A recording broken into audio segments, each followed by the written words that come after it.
guys, today we're back with another video, and today we're going to be talking about the Arizona Wildcats, and let's get on to the video. So last year they went 12-3, and not last year, this year so far they are 12-3, and they have wins versus Morgan State at number 2 Duke, which is a tough win, and then they won versus Southern and Belmont, and then they won versus UT Arlington in the Acrisure Invitational, and won versus number 21 Michigan State in the Acrisure Classic.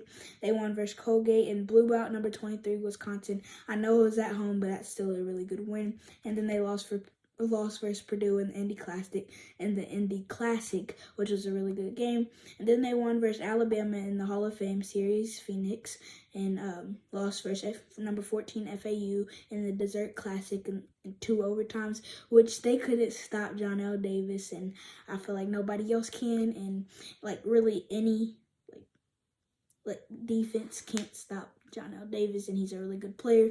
And then they won at California in the conference opener and lost at Stanford, and the defense needed to step up that game and let them score 100, but they bounced out and blew out Colorado by 47. And then they won versus a really good Utah team, which was a pretty good win. And then they're 5-2 in quad 1 games, 1-1 in quad 2 games, 3-0 in quad 3 games, and 3-0 in quad 4 games. And I think those are important, taken into the consideration with seeding in March Madness. Like, for example, FAU shouldn't be ranked that high because now they have 3 quad 4 losses, I think, or maybe 1 quad 3 loss and 2 or 3 quad 4 losses. But yeah, that's about it. And then for the next game, they play at Washington State, which I think is going to be kind of relatively easy, even though no game is from the Pac-12 is easy. But I just think that'll be one of their I can't figure out the word, but I think it's definitely going to be one of their easier games. I don't want to say easier, less difficult games. And then for their best players, they have Caleb Love. He's been doing really good this season, and he's been averaging 17.7 points, 4.9 rebounds, 3.1 assists, 1.3 steals, and he has hit some big shots and has had better efficiencies, which is really good. And that was one key thing that they were looking at before he went to Arizona. But yeah, he's been doing pretty good. And then Omar Ballo, he's been averaging 12.8 points and 8.3 rebounds, and he's been streaky, but he's rebounded really well, and he took a step down from last year, but he's still playing well, like I said. And then Pelle Larson, he took a pretty big step this year, and than what he did last year, and that's been a key to Arizona's success, and he's averaged 12.5 points, 4.1 rebounds, 3.3 assists, and he's been really good defensively, and they definitely need that big jump from him to be successful this year. And then Keyshawn Johnson, he's been having a career year in all aspects, and points, rebounds, assists, steals, 3-point percentage, everything. He's been doing really good, and he's been averaging 12.3 points, 5.9 rebounds, 1.7 assists, 1.2 steals, and almost 36% from 3. And he was a transfer from San Diego State, and he's been having a career year, like I said, and he's been having a career high in every major stat this year.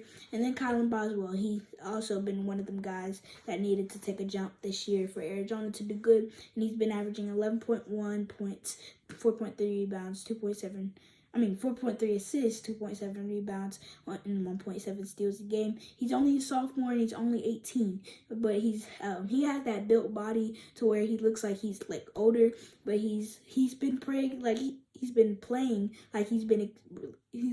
experienced, even though he's still 18, and he's been overall really good, and he's been doing pretty good defensively. Like I said, he's averaging 1.7 steals a game, and even without the box score stats, he's been doing really good. And then also playmaking this season, they lost Kirk Kriisa to West Virginia, and he's really taking on that role and has been doing really good for them. And then I think he's definitely been the most improved. Caleb Love maybe, but he still putting up similar numbers, but just the efficiencies have been better. And he's also been hitting big shots though, so it was a tough one, but I still think Kylan Boswell got it. And then they lost 4 key players last year, which is not as bad as it could be. Like I said previously in the Alabama episode, they lost 7. And then they lost Azuolas Tubelis, who averaged 19.8 points and 9 rebounds, and he was their best player on the team. And then Courtney Ramey, who was a spark for them, and he averaged 10.5 points, 3.9 rebounds, and 3.6 assists, and both of them graduated. And then Kirk Kriisa, who transferred to West Virginia, like I said, he brought the playmaking to this team, but after he left, like I said, Kylan Boswell stepped up. And then last but not least, Cedric Henderson Jr., and they all graduated, so no people really wanted to transfer out of Arizona except for Kirk Kriisa. And yeah, that's about it. And he was, Cedric Henderson Jr., he was really good defensively, and he averaged 8.1 points and 3.5 rebounds a game. And then they lost 4 out of the 5 of their starting 5, but I think this year might be better, and they also have a better bench, so that's really what contributed to Arizona doing really well this season. And then this year, their offense has been the best in my opinion, and their stats back that up. They're number 1 in points this year with 92.6 a game, 3 in rebounding with 44.1 a game, which is expected because they have a lot of height this year. They have 6 players, 6'8" and over, so that's really good.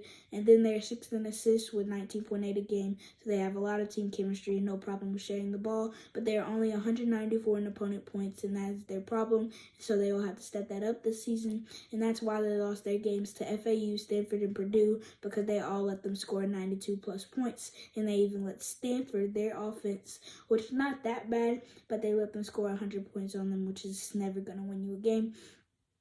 Except for if you really do well offensively, which they didn't that game. And then, like I said, they were 12-3 so far this season. But before the season, I thought they would go 25-6, and now I think they'll go 24-7. So not really a big difference. But yeah, that's about it for this episode. Thank you guys for watching. Like and subscribe for more. And the next episode is Auburn.